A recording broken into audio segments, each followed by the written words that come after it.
So there was a question here, Johnson. Hey team, Ryan says, I'm looking at a property in a regional city around the 450 mark for a freestanding house. I stumbled across a property that had 2 houses on the title, i.e. not subdivided, asking 650. The 2-house one title has a great yield of 6%, and I'm thinking that creating 2 titles would increase the value of each. What am I missing? What should be considered for a property like this? I'll let you go first because I've got some legitimate questions. Oh, I'll go ahead with them if you want.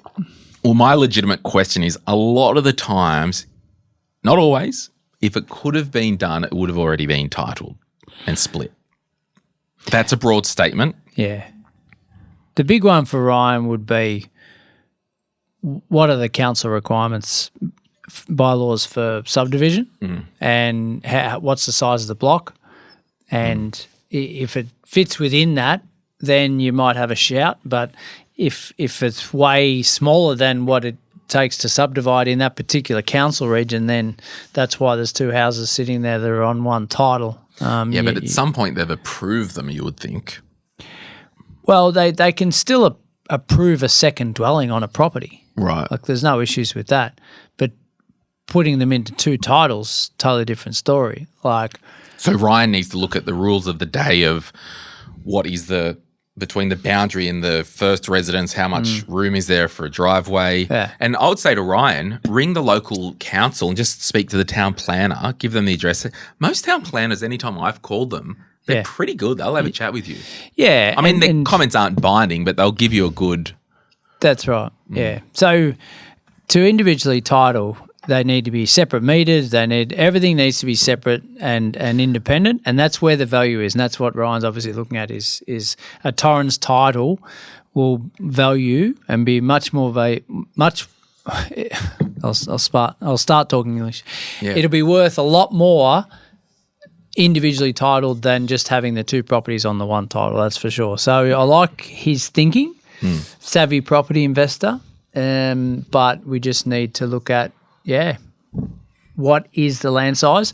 The width of the block is also important. Well, that's what I was talking about, like the boundary between the fence and the house for a driveway and all that. Yeah, so you'll have a common driveway generally when you're going to do that, and that's okay on a potentially a community title, but you would then have your Torrens title blocks. So I think what we need to do is, with these scenarios, walk it down the garden path a little bit. So what I'm seeing is, if there was 2 properties on the one title and has great yield at 6%, if the council said, never, ever, ever can that be 2 titles, would you do it? If the answer's yes, you would do it and investigate what it would take potentially. Like you'd call the town planner, see which way the wind's blowing. If they're like, yeah, you probably have to go to this and that, you're like, oh, I think that could work. But if they're like, hard no, well, it still could be a good buy, but I can't split it. And then I think what I'm thinking is, like, if he wants to live on one and rent out the back, or is it just a complete investment property, you would buy it because it's a good yield and a good property.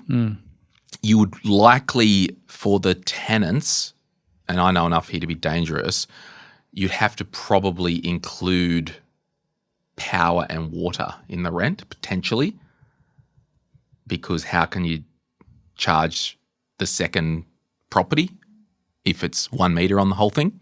So there's that consideration. The rent may include power and water and internet. So that will eat into your yield if that's the case.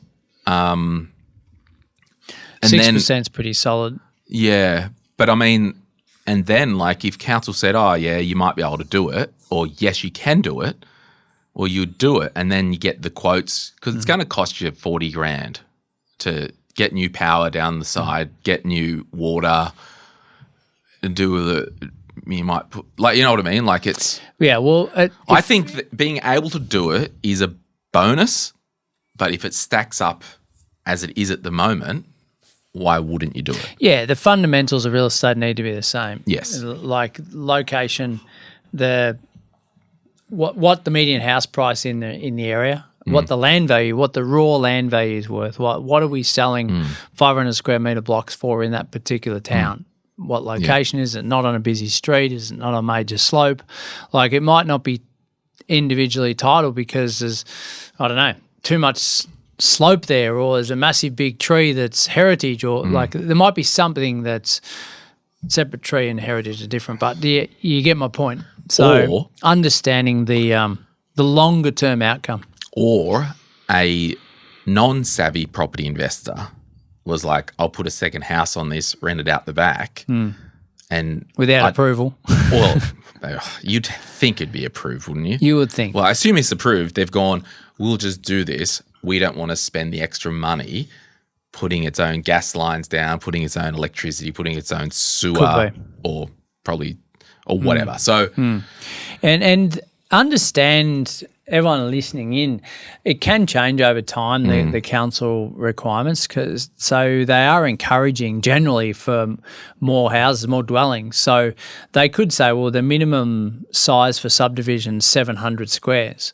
That might change to 600 in the next 10 years. So it's something that to keep in mind as well. but it's not necessarily a hard no. If the fundamentals stack up and you've got the budget, awesome. Because you can still put a fence up and split the two with a driveway and all that. Well, I would have thought that'd be already the case now, but who knows? But yeah, you're asking the right questions, Ryan. It's just digging a bit deeper if you haven't done those things already.